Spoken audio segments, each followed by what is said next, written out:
Well, the old door handle and latch fell off the sliding glass door, so I got a brand new one here from Wright.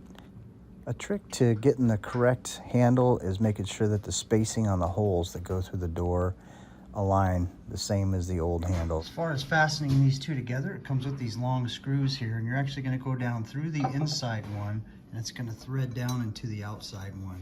See these holes? They don't go all the way through. So you have to go through this hole and into this. Okay, the first step in here is go ahead and slip this in here like that. Now if you look right through there, see that slit? This is going to go right in there like that. Now this switch here is going to go like that. Okay, got that switch in there. See what happens when the door is shut, which this triggers it shut. Push that, the door is shut, and it will clamp down on that. See, those locks both work. I won't do anything with it open, but look, here it is. Thinks it's shut, and we'll go ahead and click it up. Now I'll take this one and just take the screws right there, run them through the holes into the other side of the handle, and tighten it down.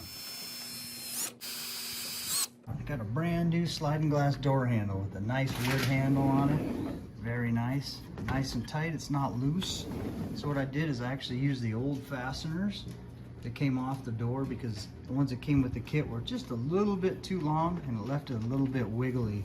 So now it's nice and tight. There's a look at the outside. And it locks just great. Unlock.